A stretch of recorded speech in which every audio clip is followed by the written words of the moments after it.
Las personas que ya tienen una profesión de hace muchos años tienen que estar constantemente actualizándose. ¿Por qué? Porque cada 6 meses está saliendo, no 2, no 3, decenas, cientos de profesionales que vienen ¿a qué? A competirle, que vienen a quitarle el puesto. Entonces, esa competencia es la que hoy se mueve en todas las áreas de la vida, del mundo. Y entonces, en ese conocimiento de que estamos en una sociedad competitiva, nadie quiere y debe mostrar la más mínima muestra de debilidad.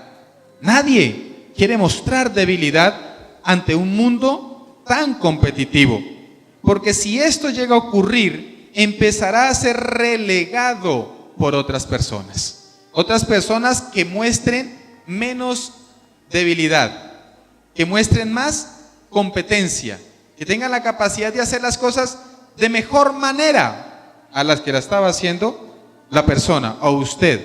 En el caso de las empresas, de los empleados, en el caso de las amistades, muchos de nosotros cambiamos de amistades porque esas amistades nos empiezan a mostrar falencias, nos empiezan a mostrar debilidades, entonces simplemente cambiamos. Hay muchos, incluso en los mismos hogares, y es el problema, es el fenómeno que se presenta en los matrimonios. Y en los matrimonios, un hombre mira que su esposa ya es débil en cosas y prefiere cambiarla a permanecer ahí, o viceversa. Lo único que uno no puede cambiar es de papá. ¿Cuándo? Yo hablaba con un hombre esta semana y le decía, mire, su hijo puede renunciar a usted. Su hijo puede llegar a hacer un documento, se va a la notaría y hace una declaración extrajuicio, y en esa declaración dice, yo, Julano de tal, renuncio, ¿sí?, con todas mis fuerzas, y pongo mi sello, y pongo mi huella, y pongo mi cédula, renuncio a ser papá de mi papá. Y va y se lo entrega. La pregunta es, ¿él con toda esa documentación deja de ser su hijo? Nunca, por más que renuncie, ¿cierto? Pero muchos, ¿cuántos de los que hay aquí conmigo que tuvimos un padre o tuvieron un padre o una madre bien especial, en un momento de rabia no renunciaron a ese papá? ¿Cuántos ahí no le dijimos al papá o a la mamá, pues usted ya no es mi papá, pues usted ya no es mi mamá, ¿cierto? ¿Por qué? Porque a su juicio su papá o su mamá no cumplía con los requisitos, los requerimientos que usted como hijo necesitaba o exigía, ¿cierto? Nosotros como padres vivimos constantemente actualizándonos para con nuestros hijos, porque si no, nuestros hijos nos reemplazan. ¿Y cuántos ya no han sido reemplazados en la figura de papá por otros? ¿Cuántos de los que hay conmigo tienen hijos y sus hijos tienen más como papá o como mamá a una tía, a un tío, a un primo mayor, a un abuelo, que al mismo papá? ¿Por qué? Porque como papá no fue competitivo o competente con respecto a su asignación. No sé si me hago entender. Mire, si uno muestra debilidad en esta sociedad, empieza a ser víctima de algo que hace muchos años atrás, yo me acuerdo, existía pero no de esa manera, y es el bullying. Ese bullying, ¿hace cuántos años empezó a sonar la palabra bullying? La palabra, no es que no haya existido, sino la palabra. ¿Hace 5 años? 6 años? No sé, ¿cierto? Pero ¿a cuántos de nosotros, cuando estábamos chinos, nos hacían bullying del propio, pero no era el bullying como hoy? Y no se hace tanto alboroto como hoy. No le estoy restando importancia al bullying que se hace, ¿sí? Sino que cómo la sociedad cambia. Entonces, ¿por qué a alguien le hacen bullying? Porque muestra debilidad, porque muestra una falencia, ¿cierto? Entonces se la monta. En mi generación no le decían bullying, le decían montadera. Se la montaban. Ya se la montaron y lleve, no hay nada que hacer. Mire, en la Biblia encontramos ejemplos como el de José, el hijo de Jacob. Sus hermanos que la tenían montada. ¿Por qué? Porque era el menor. Encontramos a un David que hasta el mismo profeta de Dios lo tuvo en poco. El mismo profeta, el mismo hombre de Dios, instruido, guiado por Dios, este mismo hombre tuvo en poco a David. Entonces desde allá se empieza a mirar cómo nosotros los hombres juzgamos las apariencias y miramos que si alguien es débil en algún área, inmediatamente lo empezamos a relegar. El mismo padre de David tenía en poco a su hijo, porque el mismo padre sacó a todos. Yo creo que los hizo bañar, les puso la mejor pinta, los afeitó, les acomodó la barbita a todos los mayores y les dijo: aquí están, profeta. Y David, yo creo que cuando el profeta llamó a David, cuando todo eso, David llegó allá oliendo a galán. David llegó allá oliendo a miaus de oveja, a popó de oveja, todo. Él no llega, estaba allá de paño con las ovejas. Él estaba. ¿Alguien ha ido a una finca? ¿Alguien ha estado ha tenido la gran bendición y el gran privilegio de pronto ser criado en el campo? ¿Alguien ha tenido ese privilegio? Bendito Dios, que vivíamos sucios, embarrados, oliendo a... Los que venimos de allá sabemos a qué veníamos. Y así se presentó David. ¿Por qué estoy diciendo esto? Porque eso pasaba. Se miraba una debilidad en alguien y de una era relegado. Pasaba en el Nuevo Testamento con las personas enfermas, con los leprosos. Venía obviamente desde el Antiguo también. Ellos eran desplazados por la sociedad y discriminados por su condición. Entonces, iglesia, una persona que muestra debilidad, ya sea en su cuerpo o en su carácter, podemos decir que está destinado al fracaso, ya que en esta sociedad no se está permitida la debilidad. Mire, si eres débil, serás reemplazado. Así de sencillo. Si usted y yo somos personas débiles, seremos reemplazados. ¿Y quién quiere ser reemplazado? Nadie. Pastor, ¿por qué pregunta? Es una pregunta obvia. Porque tengo que hacerla. Hace parte del bosquejo. ¿Quién quiere ser reemplazado? Absolutamente nadie. Y por esa razón, nadie quiere verse débil ante los demás. Por esa razón. Todo lo que les he venido diciendo, nadie quiere ser reemplazado. Y como nadie quiere ser reemplazado, nadie quiere mostrar debilidades. Nadie quiere mostrar las falencias. Nadie quiere mostrar sus lunares.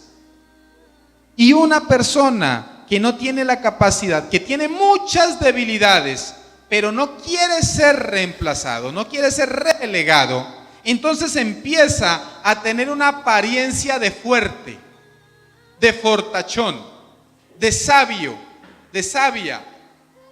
Entonces se monta una caparazón de ser una persona invencible. ¿Para qué? Para no ser relegado, ya sea por una sociedad, por un pequeño grupo, por su mismo núcleo familiar. Por eso hablaba, hay esposas que quieren salir corriendo del lado de su esposo, pero no salen. ¿Por qué? Por un simple temor que se llama quedarse solas.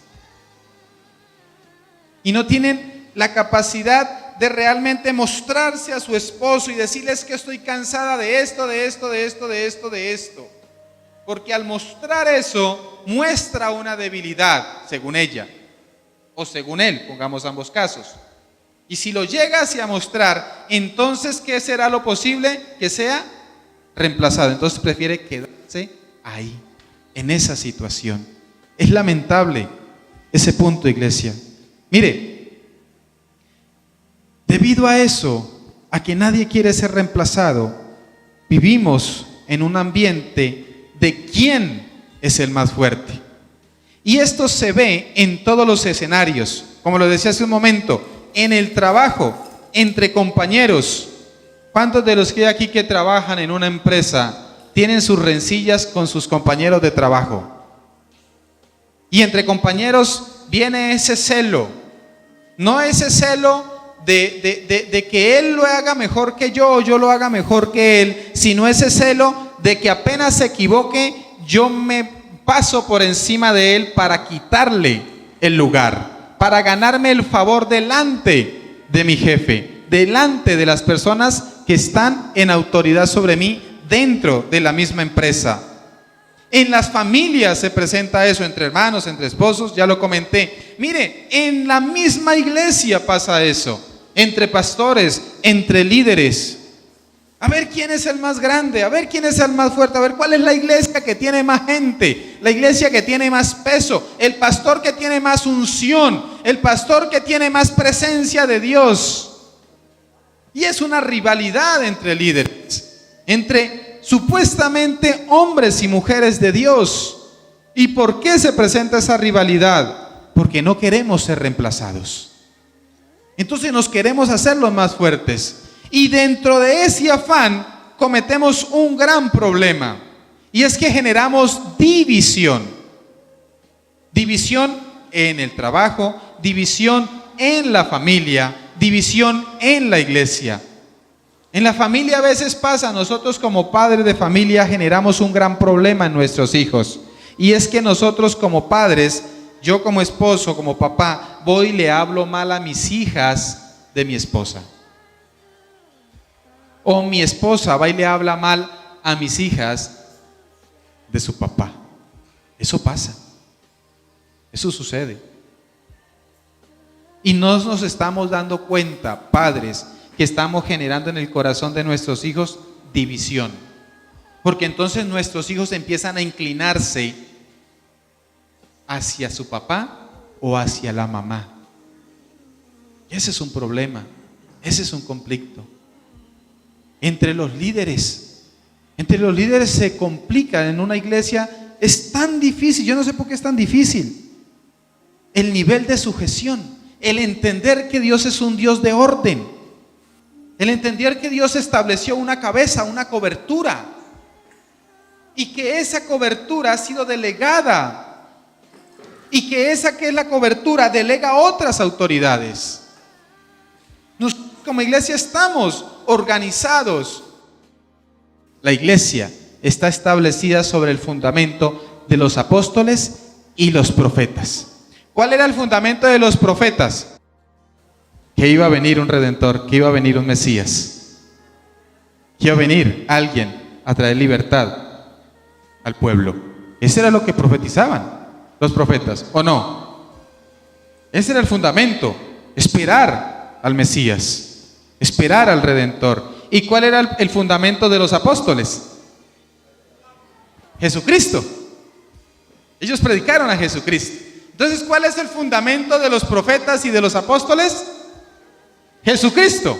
Entonces la iglesia está fundamentada, está establecida sobre ¿qué principio? Jesucristo, la roca. Amén.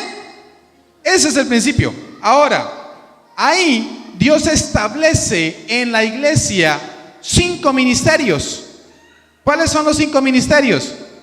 Apóstol, profeta, evangelista, maestro, pastor. Los 5 ministerios están establecidos. Una iglesia se establece sobre el principio que es Cristo, y ahí en adelante hay un ministro. Que a veces usted y yo, como no entendemos cómo opera la iglesia, y como escuchamos que alguien habla bonito, que alguien profetiza, que alguien enseña, entonces va y escucha. Pero resulta que ese que profetiza, esa que habla, esa que dice, no está en el alineamiento, en el orden que Dios ha establecido para esta casa. Por eso leíamos hace 8 días, no sé si fue 8 días, 8 o 15 días, que el Señor dice: no todo el que me dice Señor, Señor, entrará en el reino de los cielos, sino todo aquel que hace la voluntad del que me envió. He ahí el punto. Miren la importancia de, pero como nosotros no queremos mostrar debilidad, y estoy hablando del problema que se presenta dentro de la iglesia, que no queremos mostrar. Entonces, como yo tengo un puesto, tengo un título, tengo un llamado de Dios, entonces creo que por ya tener ese llamado, ese título, entonces puedo seguir haciendo lo que quiera fuera del contexto, del orden que Dios establece. No sé si me hago entender.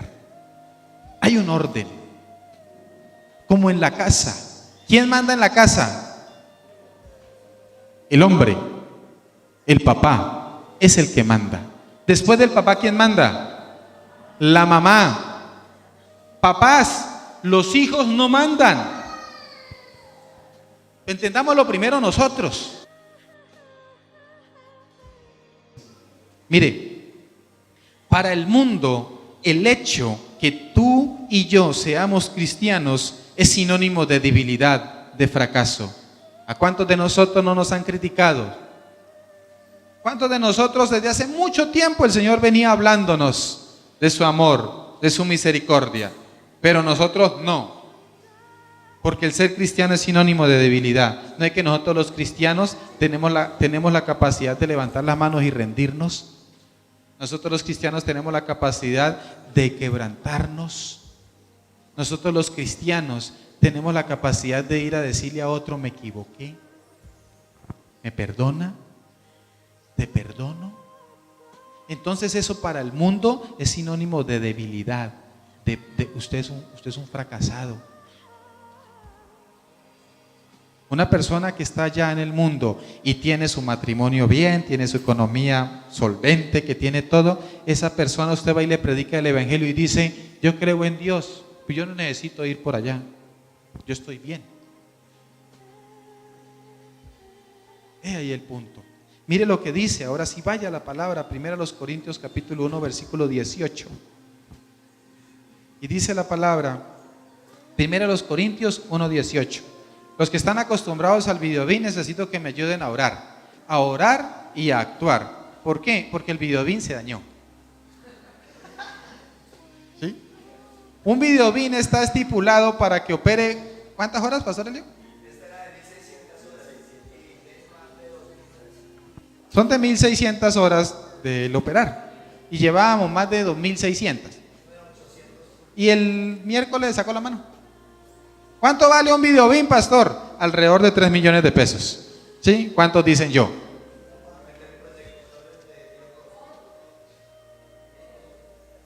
Todos podemos, oiga. Amén. Entonces, mientras que vamos a actuar y vamos a comprar el videobeam, amén, porque lo necesitamos, ¿sí? Mientras que eso ocurra, usted traiga la Biblia, porque no hay que ni con qué proyectarla. 1 Corintios 1:18. 1 Corintios 1:18. Si usted no tiene Biblia cerca, es alguien que tenga Biblia. 1 Corintios 1:18. ¿Por qué le digo? Porque necesito que usted no despegue su mirada de este pasaje. Dice, ¿ya están ahí? Versículo 18 del capítulo 1 de la primera carta a los Corintios. Amén. Dice: porque la palabra de la cruz es locura para los que se pierden. Póngale cuidado. Porque la palabra de la cruz es locura para los que se pierden. ¿Por qué la palabra de la cruz es locura? ¿Por qué es locura? Porque resulta que la cruz es muerte. La cruz es fracaso. La cruz es debilidad. Eso es la cruz. Entonces, para la gente que se pierde, para la gente que no cree en Cristo, el evangelio de la cruz, el evangelio de usted estar siempre ahí doblegado a los pies de Cristo, eso es locura. Eso es, no hay nada que hacer. Eso hay, ¿para qué pierde el tiempo? Para los que se pierden es locura. Pero póngale cuidado. Pero a los que se salvan, esto es, a nosotros, es poder de Dios.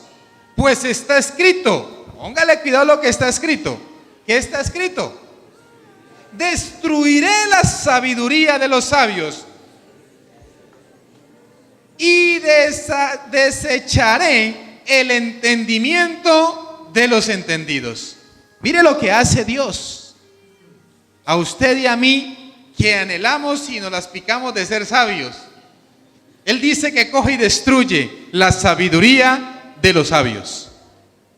Y a esas personas que son entendidas, esas personas que son intelectuales, que comen libro tremendamente, pero que de espíritu nada. Hay personas que tienen más títulos que cualquier cosa, pero el Espíritu Santo de Dios, nada que hacer. Y entonces por sus muchos títulos, por sus muchos galardones, dicen: yo soy entendido, a mí nadie me engaña. Yo no voy a ir a donde esos pastores que lo único que hacen es enredarlo a uno, que son útiles para mentirle a uno y para camuflarle a uno cosas. Que vayan los ignorantes, esos que no leen, esos que no son preparados, que vayan ellos, porque nosotros los entendidos no nos la comemos fácil. ¿Ha escuchado personas que hablen así? Yo sí. Y dice que él a esos entendidos, su entendimiento lo deshace, lo acaba completamente. Dice el versículo 20, signo de pregunta: ¿dónde está el sabio? ¿Dónde está el escriba? ¿Dónde está el disputador de este siglo? ¿No ha enloquecido Dios la sabiduría del mundo? ¿No ha cogido Dios a esos sabios, a esos intelectuales, y en su mismo entendimiento, en su misma sabiduría, los ha embolatado para que sean más brutos de lo que son en su entendimiento, en su sabiduría? Es lo que dice la palabra. Mira el versículo 21. Pues ya que en la sabiduría de Dios el mundo no conoció a Dios mediante la sabiduría. El versículo 21, repito. Pues ya que en la sabiduría de Dios el mundo no conoció a Dios mediante la sabiduría. Repito, personas que son tan sabias, pero no tienen la capacidad de ver a Dios en su prójimo, que son tan intelectuales, que no tienen la capacidad de ver la magnificencia de Dios en un atardecer, en un amanecer. ¿Por qué? Hoy ya en eso tampoco existe. ¿Se acuerdan de las credenciales? Cuando usted estaba enamorado, enamorada, que usted daba credenciales y le daban credenciales. ¿Se acuerda que las credenciales siempre mostraban esos atardeceres allá en la playa y el par de tórtolos cogidos de la mano allá y un mensaje: te amo, por siempre contigo? ¿Se acuerdan de las credenciales? Sí, ahí somos medio viejitos. Eso ya no existe. ¿Por qué ya no existe? Por una palabra que es cursi. No sea cursi. Yo una novia tuve y una vez, como yo soy bien, mi señora sabe cómo soy yo. Punto. Esa bendita una vez me dijo: ay, no sea cursi. Hoy esa bendita ni le cuento. El hecho es que otra hermosa de Jehová está disfrutando de un cursi. Ay, Dios sabe que yo amo esa que está allá. Pero ¿a qué voy? A que tanta sabiduría y tanta cosa nos hace menospreciar cosas tan hermosas, cosas tan insignificantes, pero que realmente son muy valiosas, como esas cosas. Ya no hay ese ramo de flores, ya no hay esos chocolates. ¿En qué momento hay un ramo de flores? ¿En qué momento hay un ramo de un chocolate? Cuando necesitamos que nos perdonen, cuando la hemos metido y necesitamos que nos reconcilien, o por allá, cuando hay un aniversario, por allá, en un cumpleaños, por allá. Pero así de que usted pasó por el camino y se robó una ropa que la llevó a la señora. Mire, hoy a nosotros, lo digo porque lo he experimentado en mi corazón. Yo a veces le traigo rosas a mi señora, pero cuando voy por camino, en el camino con las rosas o con las margaritas que son las más baraticas, ¿sí? Pues a veces no hay presupuesto, así es una margarita pero no le lleva, ¿o no? Ah, bueno, pues lo importante es llegar allá con algo, ¿sí? Pues mientras que llegan para los plan de ramo, pues toca con margarita. Pero cuando yo voy a veces, me ha pasado, voy con el ramo, yo empiezo a mirar quién me está viendo. Sí, en serio, por la misma vaina de la cursilería. Porque uno donde ve ahora un ramo, a un hombre por ahí con un, hoy ya no se ve. ¿Por qué? Porque es cursi. Porque el ser cursi es mostrar una debilidad, es mostrarse débil. Entonces, si yo le muestro mi debilidad a esta bendita, me la monta. Se da cuenta que yo estoy tragado. ¿Sí o no? Se da cuenta que yo estoy chorreando baba o a viceversa. El hombre se da cuenta que la nena está ahí. Ah, no, puro palomo azul. ¿Sí? Chacho. Ahí. Entonces, mostrar esas cosas que son tan hermosas, ¿sí? A nosotros aparentemente nos hacen ver débiles. Entonces no las mostramos. Entonces hoy existen relaciones rígidas, matrimonios rígidos. Por allá en cada aniversario, acuerde que la amo. Acuerde que usted es mi esposa. Y la otra, dígame que soy la mujer de su vida. Dígame. No, ¿por qué? Me la monta. Entonces queremos parecer fuertes, pero nos estamos dando cuenta que realmente esa fortaleza nos está haciendo un daño terrible.